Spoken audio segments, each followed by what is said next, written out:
Good day to all of our viewers. We are now on part 7 of our study on the doctrine of sin. So this time, matapos nating maaral yung imputed original sin, yun naman second aspect nito, yung tinatawag na ni Maastricht na inherent original sin ang ating tatalakayin sa mga oras na ito. And before going over with that, I'd like to read some of the passages of the Bible. Makikita natin ito, no? Sa 1 John chapter 1, verses 5 hanggang 10. I'd like to read this on the ESV or English Standard Version of the Bible. It says here in 1 John chapter 1, verse 5, "This is the message we have heard from him and proclaimed to you, that God is light, and in him is no darkness at all. If we say we have fellowship with him while we walk in darkness, we lie and do not practice the truth. But if we walk in the light, as he is in the light, we have fellowship with one another, and the blood of Jesus, his Son, cleanses us from all sin." Verse 8, "If we say we have no sin, we deceive ourselves, and the truth is not in us." Verse 9, "If we confess our sins, he is faithful and just to forgive us our sins and to cleanse us from all unrighteousness. If we say we have not sinned, we make him a liar, and his word is not in us." Praise God for the reading of his word. Now we will continue on with our study on the doctrine of sin, and particularly yung second aspect of original sin, yung inherent original sin. So it says here that the truth of inherent sin is demonstrated. So ano daw ba yung inherent sin, no? Dun mo na yung kanyang i-demonstrate, sabi ni Maastricht. From imputed sin, the first part of original sin, yun nga po yung imputed original sin, also flows forth the second, which the theologians rather calls inherent sin. Since on account of that imputed sin, God as a penalty does not confer on us the original righteousness of his image. And when that is absent, nothing can be present except all unrighteousness. Dahil daw sa inherent sin, imputed to all humanity because of the Adam's fall, lahat daw ng posterity, the humanity, ay na-confer, na-transfer, na-inherit ng humanity, na wala daw yung sin na inherit, na wala daw yung original righteousness of the image of God. Kasi before, no, the fall of Adam, na-discuss natin from our past lesson, ay nandun yung original righteousness of the image of God kay Adam. Pero nagkasala siya, nawala yun. And when that is absent, nothing can be present except all unrighteousness. Yung righteousness na kay Adam before the fall, bago siya magkasala, nung siya'y nagkasala, nawala lahat yun, ang naipalit ay nagkaroon siya ng unrighteousness. No? Every kind of witness confirms this sin. Yung word of God, the scripture, or the scripture, specifically mentioning the unrighteousness of every individual, every human, every person living on earth, no? Maging yung mga nawala na, maging kasalukuyang nabubuhay pa, taglay, no? Yung talaga yung kasalanan because of the fall of man. Now again, nothing can be present except all unrighteousness. Every kind of witness confirms this in scripture. In Genesis 6:5, nakikita doon. Genesis 8:21, Psalm 51:5, Ezekiel 16:4, Ephesians 2:3, Job 14:4, and John 3:6. Second, the necessity in every way of regeneration, conversion, and sanctification. Kailangan daw po because of the human race, no, unrighteousness, nagkasala na ang sansinukob, kagaya na ng binasa natin kanina doon sa 1 John chapter 1 verses 5 to 10, ay nangangailangan ng talagang maligtas ang tao, ma-regenerate, mabago yung espiritu, no? Ma-convert to Christianity at ma-sanctified, maging banal, no? And then, makikita yon dun sa John 3:3, yung famous encounter, no, ni Lord Jesus Christ kay Nicodemus, no? Sabi ni Lord kay Nicodemus, yung Pariseo, na unless a man or except a man be born again, he cannot see the kingdom of God. Neither, no, he can enter the kingdom of God. Okay? Makikita rin yan sa Matthew 18:3. Inasmuch as they presuppose corruption and spiritual death. Yun.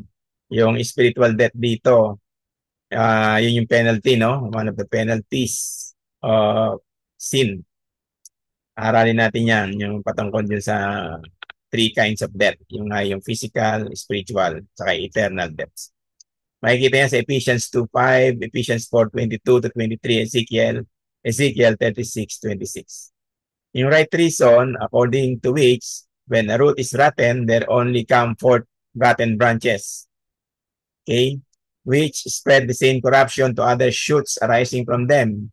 And a corrupted spring spreads nothing except corrupted streams, and thus by the law of and right of nature, in law of nature, no, all the inheritance of Adam extends to his posterity, and so he himself, being corrupted by sin and languishing in earthly love, came forth as the corruptor of his entire posterity. Parang sa isang puno, yung analogy dito ni Maastricht, kapag daw yung puno, yung ugat niya ay nabulok, maging yung kanyang branches, yung maging yung bunga, marahil, no, ay of course, mabubulok din. So, yun yung representation ni Adam in his corruption, maging kanyang posterity corrupted na rin. Okay? So, maging neither does it seem fitting for God to grant holy offspring to man who is a sinner. So, hindi pwedeng magbunga, no, mula kay Adam, maging kanyang offspring, mula Adam and Eve, yung kanyang mga anak, ay talagang nandun na yung corruption. Hindi pwedeng yung maging mga anak nila, yung apo-apuan nila ay maging holy, or walang kasalanan kasi sila mismong first parents ay nandun na yung kasalanan. And who does not seek the seed of God or to propagate his image to his posterity through a foul begetting, polluted na, no, frequently and with various lusts, with the result that the sinner, a stranger from the friendship and covenant of God, si Adam and Eve and all the posterity, naging ay stranger na sila sa friendship at saka yung covenant of God. Sinasira na kasi yung covenant. Would also be the root and the head of the holy seed. Universal experience, when it teaches that the whole world has been corrupted, not even one excepted. Yung binabanggit sa Romans chapter 3 verses 10 to 12 that there is no one who is righteous. No, not even one. Wala na talagang matuwid. Lahat ay talaga ay makasalanan na. Yan, binasa nga natin kanina sa 1 John chapter 1 verses 5 to 10. At sinabi rin naman, Romans 3:23, again, all have sinned, all na exempted, all have sinned and fall short of the glory of God. Isa lang naman na exempted, of course, the Lord Jesus Christ. Si Jesus Christ lang po ang ating Panginoon ng sinless, perfect being. Yung hypostatic union, yung fully God and fully man. Diba? Doon sa ating lesson sa incarnation of Christ, nung inassume niya yung kanyang yung kanyang human nature, siya lang talaga yung perfect man, sinless, hindi nagkasala, kailanman hindi nakagawa ng kasalanan. Siya lang yung exempted. The rest, corrupted and sinners na in humanity. Okay, for otherwise, there would be among such a great number of men, perhaps one accepted. Ito nga, yung holy and pure, the Lord Jesus Christ, siya lang exempted. The remnants of this stain, yung mancha, nandun na sa humanity because of sin. Far too abundant, I regret to say, even in the regenerate and sanctified themselves, ay corrupted na rin. Maging yung mga believers maging yung regenerated, born again, kasama na rin, no? Nawawala lang naman yung stain, yung kasalanan na yon kapag dumating na yung ating Panginoong Hesus at babaguhin na yung ating corrupted yung flesh, no? Papalitan yung ng Panginoong Hesus yung ating bodies na corrupted into a incorruptible body. Some other time na yung eschatology. The second coming of the Lord Jesus Christ pertains to eschatology, yung mga future events na yan. Next time na natin aralin yan. Okay, so to continue, makikita naman yung corruption sa Philippians chapter 3 verse 12, James chapter 3 verse 2, binasa natin kanina sa 1 John chapter 1 verses 8 to 10, Galatians 5:17, Romans 7:14. The very conscience of each man repeatedly declaring to him his blindness, aversion from all good, and propensity to do evil, to all evil, propensity to do to all evil, which even the Gentiles themselves sense, and not even our adversaries, the Jews and Socinians, dare to deny. Okay, so lahat ng tao dahil sa kasalanan, taglay natin, ay we have the tendency to commit sin, to do sin, all kinds of sins. Now, nilipay naman dito in conclusion to this part of our study, part 7, nilipayin dito ni Mastich yung ano ba yung inherent original sin, yung complete terminology na inherent original sin.